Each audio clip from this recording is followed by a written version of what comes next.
Hello and welcome, my name is Chris from christopherhole.com. Welcome to this video where we're going to be overviewing what is diabetes and how to overcome it. Now, diabetes, as you're going to find out, is sort of multifaceted, so again, this is only an overview. Do go and explore further and find out a little bit more about it. I will be producing more videos on diabetes and obesity and the other lifestyle diseases that we're going to talk about in this little series. But to begin, we're going to answer the first question, which is what is diabetes? Then we're going to look at how does it happen?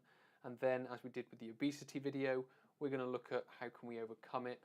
Again, you'll start to understand a theme, but we are going to explore the numbers, which is probably the biggest part that's missing in a lot of people.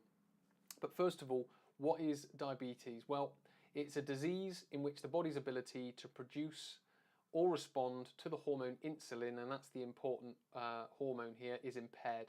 So it's the pancreas not working properly, which then results in an abnormal metabolism of carbohydrates, so it doesn't break down the carbohydrate and use the carbohydrate and essentially remove any excess carbohydrate as effectively as it can, and elevated levels of glucose in the blood.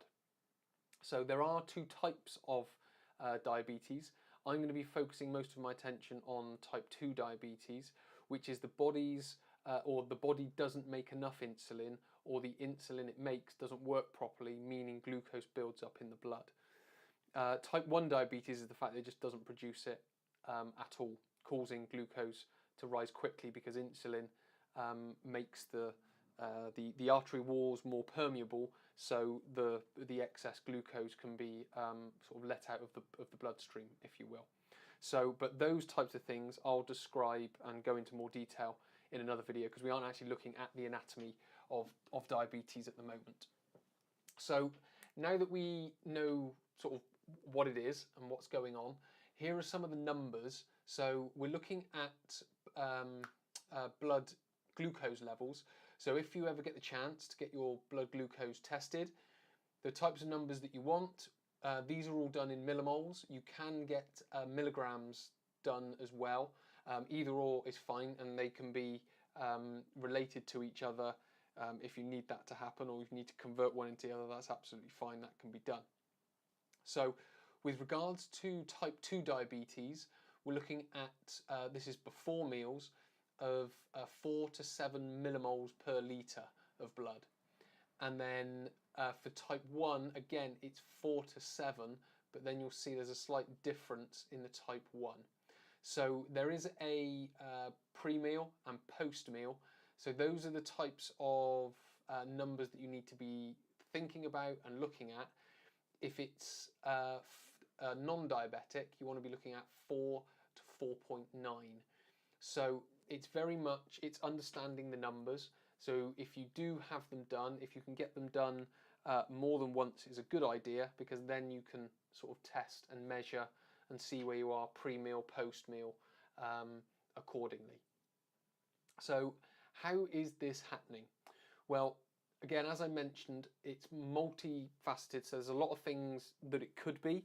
There are some risk factors to type 2 diabetes, and things include a sedentary lifestyle. So again, we're not active enough, we're not doing enough just general activity in our lifestyle, we're not exercising, but also we've got obesity maybe causing it, increasing age, bad diet. So you can start to see that obesity, diabetes are quite closely related because we are talking essentially about the same things, which then leads us on to how to overcome it, which again is the same as obesity. First of all, know your numbers, but these numbers obviously are slightly different. So what you might want to do is get yourself tested, so get your body fat tested and get your blood sugars tested, or your blood glucose. So in my assessments, this is exactly what I do. I've looked at these lifestyle diseases. I look at body fat, I look at blood sugar, I look at cholesterol, so on and so forth. So I can do it in one hit rather than one sort of test or assessment for each. So first of all, know your numbers. So get tested, get assessed, know those blood glucose numbers and relate them to the table on the first slide.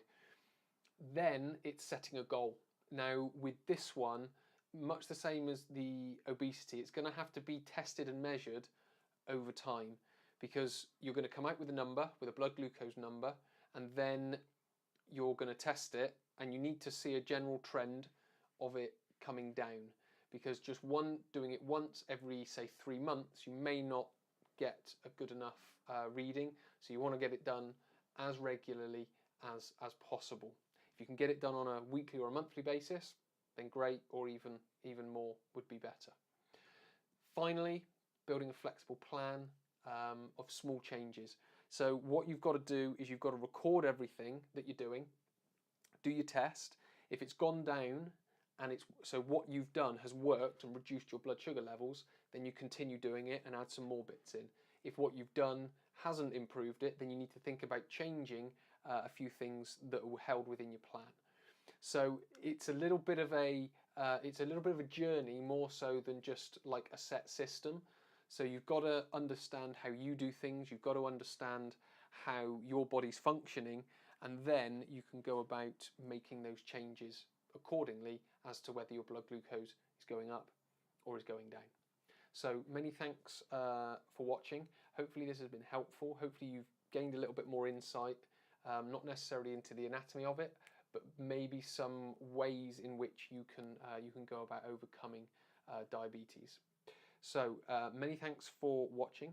My name is Chris from christopherhole.com. I'll speak to you in a future video.